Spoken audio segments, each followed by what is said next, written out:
नमस्ते मित्रों, कथा निधि चैनल पर आपका बहुत बहुत स्वागत है। हमारी आज की कहानी एक शिक्षाप्रद कहानी है। छोटी बहू जब घर से 1 महीने के भीतर ही अलग हो गई, तब बड़ी बहू ने भी वही कहा कि वह भी घर छोड़कर अलग हो जाना चाहती है अपने पति के साथ। तब सासू माँ उसे रोकने का प्रयत्न करने लगी, लेकिन बड़ी बहू ने यही कहा कि मैं आपकी 5 साल से सेवा कर रही हूँ, फिर भी आप में कोई बदलाव नहीं आया। अब मैं मेरा आत्मगौरव बेचकर यहाँ नहीं रह सकती हूँ। मित्रों, हमारी आज की कहानी का नाम है वेतन। तो चलिए कहानी में सुनते हैं कि आगे क्या होता है। सुलोचना जी ने घर के सभी सदस्यों को एक ही समय में एक साथ बैठक में आने के लिए कहा। तब छोटी बहू वर्षा ने अपने पति से धीरे से पूछा, आज क्या बात है जी? मम्मी जी ने सबको इकट्ठे बैठक में क्यों बुलाया है? उसके पति रोहित ने धीरे से उसकी तरफ झुकते हुए कहा, जब भी मम्मी को कोई बात पसंद नहीं आती या उसकी मर्जी के खिलाफ होती है या उसे किसी बात का बुरा लगता है, तब वह हम सबको ऐसे ही एकत्रित करती है बैठक में और अपनी बात कहती है। आज भी शायद कुछ ऐसी बात हो गई है। वर्षा ने फिर धीरज करके पूछा, और अगर कोई बात की उन्हें बुरी लगी हो तो वो क्या करती है? रोहित ने धीरे से बताया, वो कोई भी सजा दे सकती है, खाना पीना बंद कर सकती है, कहीं बाहर आने जाने पर रोक लगा सकती है। पति की बात सुनकर वर्षा घबरा गई। मन ही मन में सोचने लगी कि अगर उसकी भी कोई गलती हुई हो जो उसकी सासू माँ को पसंद ना आई हो तो क्या होगा।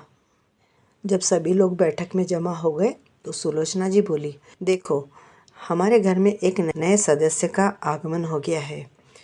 वर्षा के आने से घर में खर्चा भी बढ़ा हुआ है। इस घर में जितने लोग जो भी पैसा कमाते हैं वो सारी कमाई मेरे हाथ में देते हैं। इतना कहकर उन्होंने वर्षा की तरफ देखा। जिस तरह से बाकी सब लोग अपना वेतन मेरे पास में जमा करते हैं, उसी प्रकार से तुम भी अगले महीने से अपना सारा वेतन मेरे हाथ में लाकर दिया करना। वर्षा आश्चर्य में पड़ गई। मम्मी जी, आप ये क्या कह रही हैं? आपके हाथ में मेरा पूरा वेतन, मैं आपके हाथ में मेरा पूरा वेतन दे दूं? नहीं मम्मी जी, ऐसा तो मैं नहीं कर पाऊंगी। तभी उसकी जेठानी संजना बोली, क्यों नहीं दे सकती हो? अरे मैं भी तो मेरा पूरा वेतन इन्हीं के हाथ में लाकर देती हूँ, फिर तुम क्यों नहीं दे सकती? वर्षा ने सबकी तरफ देखते हुए कहा, आप सबको तो मालूम ही है कि मेरे वेतन में से मैं मेरी माँ का दवाइयों का खर्च चलाती हूँ। ये सुनकर सुलोचना जी ने गुस्से में कहा, हमने तुम्हारी माँ की जिम्मेदारी नहीं ले रखी है। अपने भाई से कहो कि एक आधी नौकरी करे और अपनी माँ का खर्चा उठाए। वर्षा ने अपने पति रोहित की तरफ देखा और बोली, रोहित, मैंने शादी से पहले ही तुमको बता दिया था कि मैं मेरी माँ का खर्चा उठाने वाली हूँ। अभी मेरा भाई तो पढ़ रहा है। जब उसकी पढ़ाई पूरी हो जाएगी और उसे नौकरी लग जाएगी तो फिर मैं घर में पैसे देना बंद कर दूंगी। रोहित ने धीरे से कहा, वर्षा, तुमने जो कुछ कहा था वो मुझे याद है, और फिर मैं थोड़ी ना तुमसे पैसे मांग रहा हूँ। ये सब तो माँ कह रही है, इसलिए माँ से ही बात करो। रोहित की ये बात सुनकर वर्षा को बहुत बुरा लगा। उसने कभी सपने में भी नहीं सोचा था कि रोहित इस तरह से सबके बीच में उसका साथ छोड़ देगा, उसका सपोर्ट नहीं करेगा। वर्षा खड़ी हो गई और दृढ़ स्वर में बोली, मम्मी जी, मैं इस घर में पूरा वेतन तो नहीं दे सकती हूँ, और फिर मैं तो मेरे पति की जिम्मेदारी हूँ और मेरा खर्चा उठाना पति की जिम्मेदारी है। तभी संजना भी बोल पड़ी, मम्मी जी, अगर मुझसे छोटी बहू वर्षा अपना वेतन आपके हाथ में नहीं देने वाली तो मैं भी मेरा वेतन आपके हाथ में नहीं देने वाली हूँ। सुलोचना जी ने गुस्से से दोनों की तरफ देखा और बोली, तुम दोनों को बहुत अच्छी तरह से मालूम है कि अगर तुम दोनों ने ऐसा किया तो मैं क्या करूँगी। तब वर्षा ने धीमे से पूछा, आप क्या करेंगी मम्मी जी? सुलोचना जी ने गुस्से से कहा, आज से तुम दोनों ही इस घर में खाना नहीं खाओगी और इस घर में की कोई भी चीज़ का उपयोग नहीं करोगी, न शैम्पू, न साबुन, न खाना, न पीना, न चाय, न नाश्ता।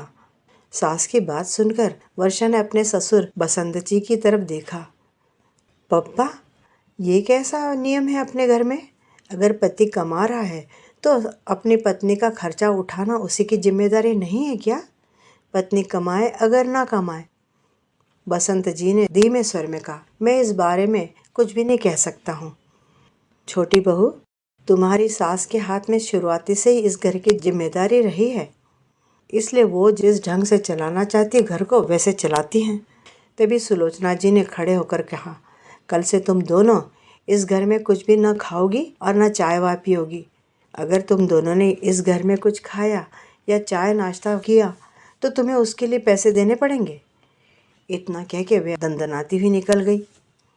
वर्षा भी गुस्से में पांव पटकती हुई अपने कमरे में चली गई। कुछ देर के बाद में जब रोहित कमरे में आया तब वर्षा ने गुस्से में कहा, रोहित, मैंने विवाह से पहले ही सब कुछ तुम्हें बता दिया था कि मैं मेरे कमाई में से मेरी माँ का खर्चा उठाऊंगी। फिर बाहर तुमने मेरी बात का सपोर्ट क्यों नहीं किया? देखो वर्षा, अगर मैं उस समय कुछ कहता तो शायद मम्मी मेरे बाइक में डीजल भरवाने के लिए पैसे भी देना बंद कर देती। हो सकता है मेरा भी एक समय का खाना बंद कर देती या फिर मुझे छत पे सोने के लिए कहती।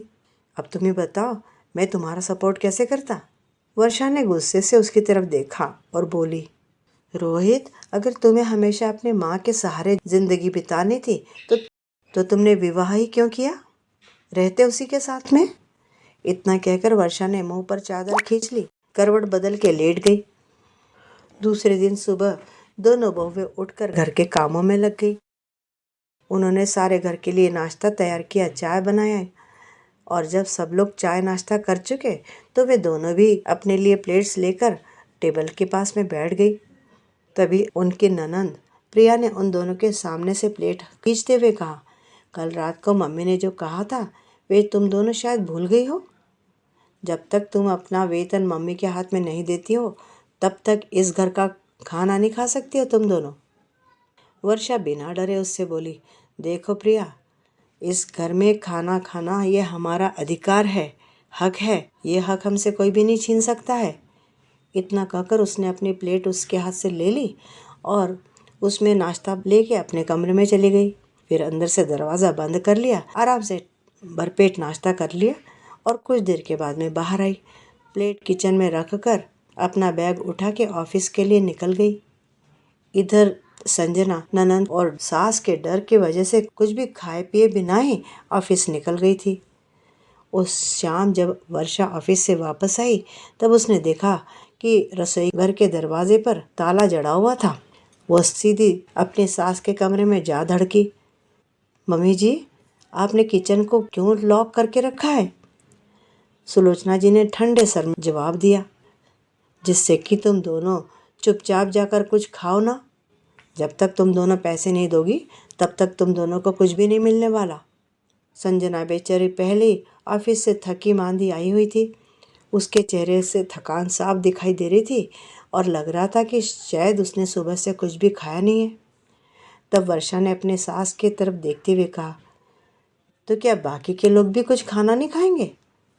सुलोचना जी बोली, बाकी सबका खाना बनवा के मैंने अपने कमरे में रख दिया है। उनकी सबकी फिक्र करने की तुम्हें ज़रूरत नहीं है। उस रात वर्षा ने अपने और देव जेठानी के लिए बाहर से ऑनलाइन खाना मंगा लिया। दोनों ने छत पर बैठकर खाना खा लिया। संजना जिस तरह से खाने पर टूट पड़ी थी वो देखकर वर्षा को साफ मालूम पड़ रहा था कि उसने सुबह से कुछ भी नहीं खाया है। वर्षा ने उसकी तरफ देखते हुए कहा, भाभी, अगर तुम खुद के लिए आवाज़ नहीं उठाओगी तो कुछ भी बदलने वाला नहीं है। संजना ने आंखों में आंसू लाकर कहा, मैं तुम्हारे जैसी हिम्मत वाली नहीं हूँ, ना ही मेरे पीहर का मुझे सपोर्ट है। मुझे भी हमेशा लगता है कि मेरे वेतन में से कुछ पैसे मैं अपने पीहर में भेजा करूँ, लेकिन मम्मी जी की वजह से मैं कुछ भी नहीं कर सकती हूँ। फिर उसने डरते हुए इधर उधर देखकर कहा, वर्षा, तुम अपनी लड़ाई तो लड़ो, लेकिन मुझे इसमें शामिल मत करना। मुझे इस सब से दूर रहना है। इतना कह के उसने अपना खाना ख़त्म किया और नीचे आ गए। अगले दिन सुबह जब वर्षा उठी तब उसने घर का कोई भी काम नहीं किया। वह आराम से सोफे पर बैठ के अपने मोबाइल को चेक करने लगी। इधर संजना अकेली ने पूरे घर का काम निपटा रही थी। सुलोचना जी गुस्से गुस्से में बैठक में आकर वर्षा से बोली, वर्षा, आज तुमने घर का कोई भी काम क्यों नहीं किया? वर्षा ने साफ शब्दों में कह दिया, जब तक मुझे घर के काम करने के लिए पैसे नहीं मिलेंगे मैं काम करने वाली नहीं। जिस तरह से मुझसे भोजन करने के बदले में आपने पैसे मांगे हैं, उसी प्रकार मेरा काम भी फोकट में नहीं मिलेगा आपको। खाना बनाना, घर में साफ सफाई करना, कपड़े धोना, चाय बनाना, नाश्ता बनाना, रसोई में काम करना, हर काम का मूल्य होता है। और अगर मैं ये सब काम करूँगी तो महीने के हिसाब से आपको मुझे उसके पैसे देने पड़ेंगे। वर्षा की बात सुनकर सुलोचना जी का चेहरा गुस्से में तमतमा गया। ननंद प्रिया भी अपनी भाभी को ताने मारने लगी, लेकिन वर्षा अपनी बात पर अडिग थी। उसने उस दिन घर का एक भी काम नहीं किया। शाम तक घर का वातावरण इतना खराब हो गया कि संजना घबरा गई। घर में शांति बनाए रखने के लिए उसने चुपचाप लाकर अपना वेतन सुलोचना जी के हाथ में दे डाला। इस वजह से सुलोचना जी का हिम्मत और बढ़ गई और उन्होंने मन ही मन तय कर लिया कि किसी भी हाल में वे वर्षा को झुकाकर ही मानेंगी। उस शाम जब वर्षा ऑफिस से घर आई तो उसने देखा कि घर का बाहरी दरवाज़ा अंदर से बंद है। उसने बहुत देर तक बेल बजाई, लेकिन किसी ने भी आकर दरवाज़ा नहीं खोला। अंदर से फिर उसे सुलोचना जी की आवाज़ आई, जिस व्यक्ति ने घर में खर्चा नहीं दिया है उसे इस घर में किसी भी तरह का अधिकार नहीं है। वर्षा कुछ पल तक चुप रही, फिर उसने सोचा चुप रहना उचित नहीं है। वह दरवाजे के पास से निकलकर कंपाउंड के गेट पर आ गई और वहां खड़ी होकर जोर जोर से मोहल्ले के लोगों को सुनाकर कहने लगी, सुनो, आप सब लोग सुनो, देखो, इस घर में बहू से भी उसके खर्चे का पैसा मांगा जाता है और उससे काम सारे करवाए जाते हैं और इसके बावजूद उसे घर के बाहर निकाल दिया गया है। उसकी आवाज़ सुनते ही उसके आसपास के घरों में रहने वाले पड़ोसी लोग बाहर निकल आए। कुछ लोग खिड़कियों में से छुप छुप कर देखने लगे तो कोई बालकनी में आकर खड़े हो गया और कोई गेट के बाहर खड़े होके तमाशा देखने लग गए। औरतों में कानाफूसी शुरू हो गई। सुलोचना जी की इज्जत वर्षा ने चौराहे पर ला खड़ी की थी। अंदर बैठे हुए बसंत जी सब कुछ देख रहे थे, लेकिन पत्नी के आगे कुछ भी कहने की उनमें हिम्मत नहीं थी। घर के बाहर वर्षा पूरे आत्मविश्वास के साथ खड़ी थी। उसके चेहरे पर न डर था और न घबराहट। वह जोर से चिल्लाकर बोली, देखिए चाची जी, ताई जी, मेरी बहनों, सुनो, इस घर में यही नियम है कि कमाने वाले बहू से पहले उसका पूरा वेतन मांगा जाता है, उससे सारे काम भी करवाए जाते हैं और ऐसा न करने पर उसे घर से बाहर भी निकाल दिया जाता है। तभी मोहल्ले के दादा टाइप जो पाठक साहब थे, वे घर से निकलकर बाहर आ गए। वे सब लोगों की तरफ मुखातिब होते हुए बोले, ये तो बहुत गलत है। किसी भी महिला से इस प्रकार उसका वेतन मांग लेना ये तो गलत है, और इसने वह नहीं भी दिया तब भी घर की बहू है ये उनके, इस तरह से उसे घर के बाहर खड़े करना बिल्कुल भी उचित नहीं है। मैं अपनी आंखों के सामने ये सब नहीं होने देने वाला। उनकी पत्नी भी उसी तरह से दबंग थी। उसने तुरंत अपना मोबाइल निकाला और किसी से भी बात किए बिना सीधे पुलिस में फ़ोन लगा दिया। उन्होंने फ़ोन पर यह बता दिया कि ये केवल इनके घर के अंदर का लड़ाई झगड़ा नहीं है, ये तो एक महिला के साथ में होने वाला प्रताड़ना का केस है। वर्षा घर के बाहर खड़ी थी और घर का दरवाज़ा खुलने की राह देख रही थी। इधर घर के अंदर बाहर का सारा शोर शराबा सुनकर सुलोचना जी की तबीयत बिगड़ने लगी। उनके हाथ पांव कांपने लगे। प्रिया बार बार खिड़की में से झांक झांक कर देख रही थी और बहू संजना सिर नीचा किए चुपचाप बैठी हुई थी। वर्षा का पति रोहित दीवार से टिक कर खड़ा था। उसके मुंह से कोई आवाज़ नहीं निकल रही थी। लगभग 10 मिनटों के बाद में पुलिस आई और एक महिला पुलिस कांस्टेबल और एक सब इंस्पेक्टर भीड़ को चीरते हुए घर का फाटक खोलकर इनके घर में घुसे। वर्षा को वहां खड़े देखकर उन्होंने पूछा, क्या बात हो गई है? आप बाहर क्यों खड़ी है?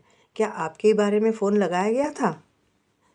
पुलिस को देखकर वर्षा की आंखों में आंसू आ गए। फिर भी उसने किसी तरह से अपने को संभालते हुए जवाब दिया, मैडम, मैं इस घर की बहू हूँ, लेकिन इस घर में रहने के बदले और इस घर में खाना खाने के बदले मुझसे पैसे मांगे जाते हैं। मेरी सासू माँ मुझसे सारा वेतन मांगती है इसके बदले में, जबकि मैं मेरे वेतन में से थोड़ा पैसा मेरे पास रखती हूँ, क्योंकि मैं मेरे पीहर में मेरी माँ के दवाई का खर्चा उठाती हूँ। बस यही वजह है कि मैंने पूरा वेतन अपनी सास के हाथ में नहीं दिया। मुझे घर से बाहर निकाल दिया गया है। क्या कानून इस बात को मानता है? आपका कानून क्या कहता है? वर्षा की बात सुनते ही महिला कांस्टेबल का चेहरा गुस्से में लाल हो गया। उसने दरवाजे की तरफ देखते हुए जोर से चिल्लाकर दरवाज़ा खोलने के लिए कहा। सुलोचना जी डर गई और उन्होंने रोहित से कहा कि दरवाज़ा खोल दे। जैसे ही दरवाज़ा खुला तो महिला कांस्टेबल सीधे अंदर पहुंच गई। उसने चारों तरफ नज़र घुमाई और फिर सुलोचना जी से पूछा, बहू को बाहर क्यों खड़ा किया है? सुलोचना जी सफाई देने लगी। ये घर में खर्चा नहीं देती है। हमारे घर का यही नियम है कि हर एक को अपना अपना खर्चा तो देना ही होगा। महिला कांस्टेबल ने सीधे कह दिया, आपके घर का चाहे जो नियम हो, लेकिन किसी भी हाल में आप अपनी बहू को घर से बाहर नहीं कर सकती हैं। ये अपराध है। फिर उसने वर्षा को अंदर बुलाते हुए कहा, आइए, आप अंदर आ जाइए। पड़ोस के कुछ लोग ये सारा तमाशा पास से देखने के लिए घर के मुख्य द्वार के बाहर जमा हो गए थे और वे सब सुलोचना जी की तरफ ही देख रहे थे। आप इनके पति हैं? महिला कांस्टेबल ने रोहित से पूछा। रोहित ने गर्दन हिलाई, लेकिन उसके मुंह से एक भी शब्द न निकला। कांस्टेबल ने फिर पूछा, क्या आपको भी ये सही लगता है कि आपकी पत्नी को घर से बाहर रखा जाए? कांस्टेबल की बात सुनकर रोहित की गर्दन झुक गई। महिला कांस्टेबल ने उन्हें साफ साफ चेतावनी दे दी कि अगर इसके बाद इस तरह का व्यवहार आपने फिर से अपनी बहुओं के साथ किया तो आपके विरुद्ध हमें FIR दाखिल करनी होगी। घर का खर्चा घर के सदस्यों के आपसी सम्मति से चलता है, जबरदस्ती से नहीं। किसी के भी वेतन पर सबसे पहला अधिकार उस व्यक्ति का ही होता है। वो उस वेतन का अपने समझ के अनुसार उचित उपयोग कर सकता है। और सुनो, आज हम आपको केवल समझाइश देकर जा रहे हैं। अगली बार अगर ऐसी स्थिति में हमें यहाँ बुलाया गया तो आपके ऊपर कार्रवाई की जाएगी, कानूनी। पुलिस के जाते ही घर में एक अजीब सन्नाटा पसर गया। सुबह तक सुलोचना जी की ही चल रही थी घर में, लेकिन अब वे पूरी तरह से चुप थी। वर्षा किसी के भी तरफ न देखते हुए अपने कमरे में जाकर अपनी बैग रख कर बाहर आई। उसके चेहरे पर कोई जीत का अहंकार नहीं था, बल्कि उसके चेहरे पर एकदम संयमित भाव था। उसने सबको ये बात समझा दी थी कि अब उसे दबाना इतना आसान नहीं होगा। बाहर गली में भी काफी देर तक आस पड़ोस के लोग इसी घटना की चर्चा करते रहे। आज घर में सभी लोगों को ये बात समझ में आ गई थी कि जब कोई बहू अपने आत्मसम्मान के लिए आवाज उठाती है, तब बरसों बरस घर में चला आया कोई गलत नियम भी बाहर के लोगों के सामने आ जाता है और परिवार की बेइज्जती होती है। धीरे धीरे सारी भीड़ भी छट गई। सब अपने अपने घर वापस चले गए, लेकिन घर के अंदर उठा हुआ तूफान अभी शांत नहीं हुआ था। अपने कमरे में आकर रोहित ने धीरे से कहा, मुझे ये बात समझने में काफ़ी देर हो गई है, लेकिन आज मुझे ये बात समझ में आ गई है कि अब भी अगर मैं चुप रहा तो मैं जिंदगी भर अपने आप को कभी माफ़ नहीं कर सकूंगा। फिर वह दरवाज़ा खोलकर बाहर आया और अपने पिता, अपने बड़े भाई, भाभी और सुलोचना जी की तरफ देखते हुए बोला, मैं वर्षा को लेकर निकल जाऊंगा, घर से निकल जाऊंगा और अलग रहूंगा। आखिर पत्नी को सपोर्ट करना किसी पति का अपनी पत्नी पर एहसान नहीं है, बल्कि यह पत्नी का हक है। बेटे की बात सुनते ही सुलोचना जी गुस्से में थरथराते हुए बोली, अच्छा, अब अपनी पत्नी के लिए तू अपने परिवार को छोड़ देगा? वो भी ऐसी स्त्री के लिए जिसने आज हमारे परिवार की बेइज्जती करके रख दी है? आखिर तुम अपने जोरू का गुलाम बने गए? बसंत जी ने रोहित को समझाने की कोशिश की कि इस तरह से माँ बाप को छोड़ के चले जाना गलत है। दुनिया क्या कहेगी और कैसी कैसी बातें बनाएगी। रोहित ने उनकी बातें चुपचाप सुन ली और फिर बोला, पप्पा, मैं अपने परिवार को छोड़ नहीं रहा, मैं बस गलत चीज़ों का साथ छोड़ रहा हूँ। अगर मेरी पत्नी को हर रोज़ इस तरह का अपमान सहन करना पड़े तो ऐसे घर से दूर होना ही सही है, उचित है। उस रात घर में कोई भी आराम से सो न पाया, किसी को नींद नहीं आई। सुलोचना जी का गुस्सा और प्रिया के ताने पूरे समय चलते रहे। रोहित के कमरे में एक अजीब सी चुप्पी थी, लेकिन दोनों पति पत्नी को आज पहली बार अपने निर्णय पर संतोष हो रहा था। अगले दिन सुबह सूर्योदय के साथ ही वर्षा ने चुपचाप अपना बैग तैयार कर लिया। दोनों ने किसी से बात नहीं की, ना ही बहस की। बस घर से निकलते हुए सुलोचना जी की तरफ देखा। वे गुस्से में भरी बैठी हुई थी, लेकिन इस समय उन्होंने मुंह से कुछ भी नहीं कहा, ना ही कोई आदेश दिया। कुछ ही देर में दोनों ने दरवाज़ा खोला और बाहर निकल गए और धीरे धीरे सबकी नज़रों से ओझल हो गए। उनके जाते ही सुलोचना जी रोने लगी। मेरे बेटे को अपने साथ ले गई। उनके जाने के बाद में बड़ी बहू संजना ने पहली बार ही अपनी सास की तरफ सीधे देखते हुए कहा, मम्मी जी, आज आपकी हार हो गई है। वर्षा केवल आपके बेटे को नहीं ले गई, बल्कि अपना आत्मसम्मान भी बचा कर ले गई है और साथ ही अपने पति का सपोर्ट भी लेकर गई है। आपके नियम कानून अगर अभी भी नहीं बदले तो वो दिन भी दूर नहीं जब आपका बड़ा बेटा और बड़ी बहू भी ये घर छोड़ के निकल जाएंगे। संजना के मुंह से ये बात सुनकर सुलोचना जी धम से ज़मीन पे आ गिरी। उनके पाँव के नीचे से ज़मीन सरकने लगी। आज पहली बार उनके पास में संजना की बात का कोई जवाब नहीं था। संजना ने आगे कहा, मम्मी जी, हम दोनों पति पत्नी हर महीने पूरा का पूरा वेतन आपके हाथ में देते रहे, लेकिन आपने कभी ये ना पूछा कि हमारी भी कुछ ज़रूरत है, हमारे भी कुछ सपने हैं या नहीं। मैं भी मेरे मायके में थोड़ी बहुत मदद करना चाहती थी, जब तक कि उनकी स्थिति न सुधर जाए। माँ बाप लड़की के लिए भी उतना ही सब करते हैं जितना एक लड़के के लिए करते हैं। तो अगर लड़की कमाती हो और अपने माँ बाप के लिए थोड़ा बहुत कर दे तो उसमें क्या गलत है। अगर वो भी अपने माँ बाप का सहारा बने तो क्या गलत है। कहते कहते संजना की आंखों से आंसू बहने लगे। कुछ देर रुककर आगे बोली वह, मम्मी जी, मैंने कभी कुछ भी नहीं कहा। हम पूरा वेतन आपके हाथ में देते हैं, इसके बाद घर का सारा काम भी मैं करती हूँ, नौकरी भी करती हूँ, लेकिन फिर भी मैंने कोई शिकायत नहीं की। लेकिन उसके बदले में आपकी नज़रों में हमारे लिए ज़रा भी इज्जत नहीं है, ना ही सम्मान है। आपकी जब मर्जी हो आप हमारी बेइज्जती कर देती हैं। अब आगे यही सब कुछ ऐसे ही चलता रहा तो हम दोनों भी इस घर में रह नहीं पाएंगे।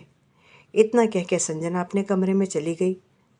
आज संजना ने सोचा था कि इसी मौके का फ़ायदा उठाकर वह अपने मायके कुछ समय रह के आएगी। यह सोचकर उसने अपना सामान एक बैग में लगाना शुरू किया। उसे सामान पैक करते हुए देखकर उसका पति सुलोचना जी का बड़ा बेटा उसने घबराते हुए उससे कहा, संजना, तुम भी जा रही हो क्या? संजना ने केवल भीगी आंखों से उसकी तरफ देखा।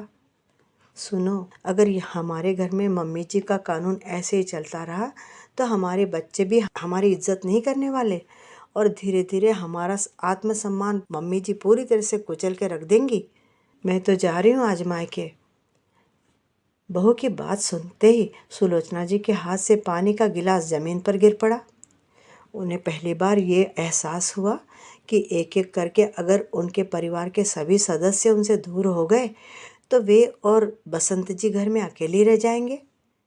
रिश्ते नाते केवल पैसे से तो नहीं चलते, प्यार और सम्मान की भी उसमें बहुत ज़रूरत होती है।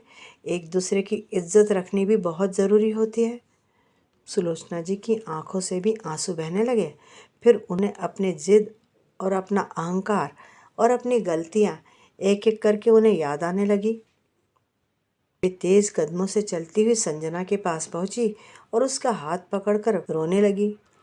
बहू, मत जाओ, मुझे माफ़ कर दो। मैंने पैसे को रिश्ते नाते से भी बड़ा समझ लिया था। मैं तो भूल ही गई थी कि घर में बहुएं घर की लक्ष्मी होती हैं, नौकरानी नहीं। आज मुझे समझ में आ गया है कि अपनी कमाई पर सबसे पहला हक तो उसी व्यक्ति का होता है। और अगर तुम दोनों बहुएं अपनी कमाई में से कुछ हिस्सा अपने माँ बाप के लिए, उनकी मदद करने के लिए खर्चा कर सकती हो तो इसमें कुछ भी गलत नहीं है। संजना ने उनकी बात सुनकर अपनी बैग वहीं रख दी। सुलोचना जी ने तुरंत ही अपने बेटे रोहित को भी फ़ोन लगाया। कुछ देर तो रोहित ने फ़ोन ही नहीं उठाया। तीसरी बार फ़ोन लगाने पर रोहित ने फ़ोन उठाया तो सुलोचना जी के रोने की आवाज़ उसे सुनाई दी। साथ साथ ही सुलोचना जी की रुआंसी आवाज़ सुनाई दी, बेटा तुम दोनों तुरंत घर वापस आ जाओ। अब मैं मेरे सारे नियम कानूनों में बदलाव करूँगी। अब बहुओं को इस तरह से परेशान नहीं होना पड़ेगा। दूसरे सिरे पर कुछ समय तक तो सन्नाटा छाया रहा। उसके बाद में वर्षा ने फ़ोन अपने हाथ में लेकर कहा, मम्मी जी, हम घर में सबके लिए इज्जत चाहते हैं। अगर आपका मन सचमुच ही बदल गया हो तो हम निश्चित ही वापस आएंगे। लेकिन अब घर में आपकी बहुएं आपसे डर डर कर नहीं रहेंगी, बल्कि वे भी इज्जत के साथ में, आत्मसम्मान के साथ में रहेंगी। सुलोचना जी ने रोते रोते कहा, हाँ बेटी, मुझे तुम्हारी बात बहुत अच्छी तरह से समझ में आ गई है। आगे से इस घर में घर का वातावरण रहेगा, न कि किसी जेल जैसा।